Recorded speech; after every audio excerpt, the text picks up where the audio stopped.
काय की शेतकऱ्यांनी त्यांच्या वेगवेगळ्या पिकाच्या संदर्भामध्ये त्यांच्या अडचणी सांगितलेल्या आहेत. त्या अडचणी आम्ही नोंदून घेतलेल्या आहेत आणि नवीन काही शेतकऱ्यांच्या मागणी आहेत. उदाहरणार्थ गोडाऊन आहे, प्री कुलिंग आहे, कोल्ड स्टोरेज आहेत, त्याचप्रमाणे क्रॉप कव्हरच्या एक मागणी आहेत, मल्चिंग पेपर आहे, डबल लॅटरल सिस्टीम आहेत. अशा वेगवेगळ्या प्रकारच्या शेतीमधल्या त्यांच्या डिमांड आहेत.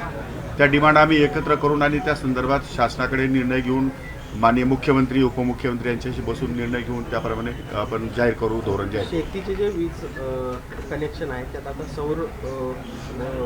सोलार सिस्टम त्यांना सक्तीची केली गेली आहे. ती आता कुठेतरी त्रासदायक ठरणार आहे, विशेषतः कोल्हापूर किंवा सांगलीच्या पूर पट्ट्यामधील शेतकऱ्यांसाठी त्रासदायक ठरणार आहे. नाराजी व्यक्त होते ज्या पद्धतीने सक्ती केली आहे. असं काही सक्ती वगैरे नाही आहे. त्यांना व्हॉलंटरीच आहे ते. त्यांना ज्यांना ज्यांचं अंतर 1 किंवा 2 पोलवरती आहे त्यांनी घ्यायचं असतं ते सोलर आणि ज्यांना नको असेल त्यांनी मग त्यांना MSEBीचं कनेक्शन द्यायला आपण फार झालं सांगू.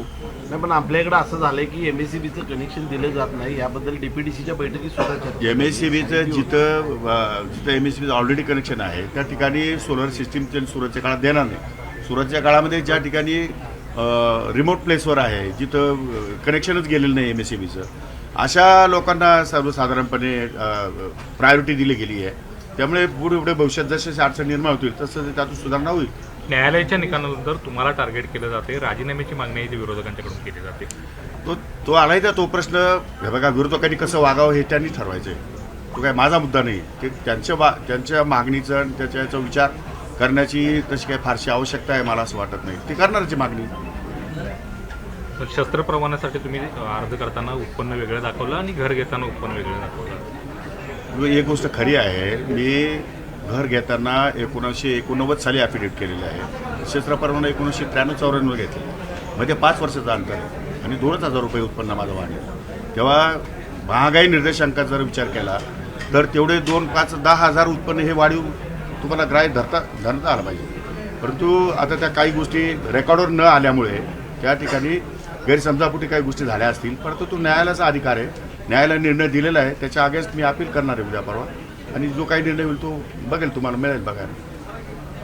साहेब, बोगस बियाणे आणि बोगस खतांसंदर्भात नवीन काय नियमावली आहे किंवा शेतकरी नाही, आता तो एक विचार आम्ही कृषी खात्याकडे त्यांचं रजिस्ट्रेशन करणार आहोत आणि कृषी खात्याने त्याच्यावर कंट्रोल ठेवायचा. त्यांचं ॲफिडेविट घेणार आहोत की आम्ही कुठल्याही प्रकारचं बियाणं किंवा खतं औषध जे निर्मिती करू त्यामध्ये कुठल्याही प्रकारचं बोगस नसेल. बोगस असतं तर नुकसान भरपाईला आम्ही सादर जाऊ. न्यायालयानं निकाल देताना काही निरीक्षणं नोंदवले, त्यामध्ये तुम्ही वकील आहे, मंत्री आहे, ही माहीत असताना तुम्हाला शिक्षा काय होणार आहे माहीत असताना सुद्धा हा प्रकार केला, अशा पद्धतीचा उल्लेख त्या ऑर्डरमध्ये.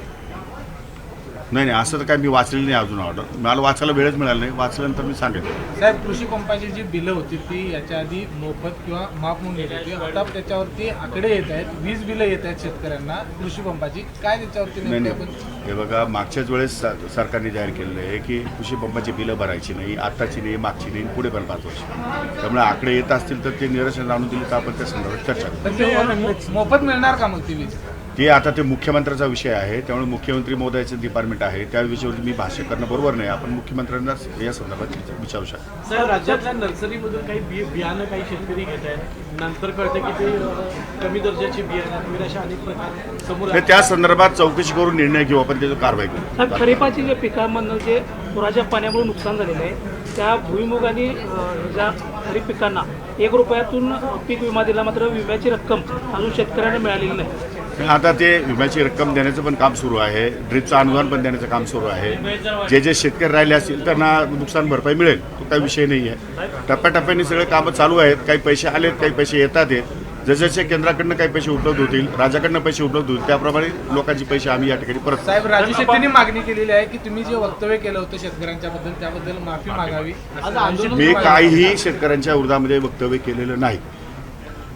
गैरसमजापोटी झालेला असेल ते, पण मी असं काही वक्तव्य केलं नाही. मी कुठेही शेतकऱ्याला काहीही बोललेलो नाही.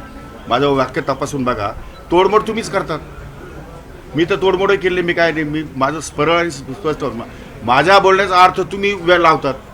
तुम्ही मला काउंटर ओपिनियन जर तुम्ही मला विचारलं असतं तुमचं काय मत याविषयी तर मी सांगितलं असतं. काय मत होतं माझं? हे बघा, काय मत होतं माझं मत हेच होतं की शेतकरी हा राजाच आहे या देशाचा.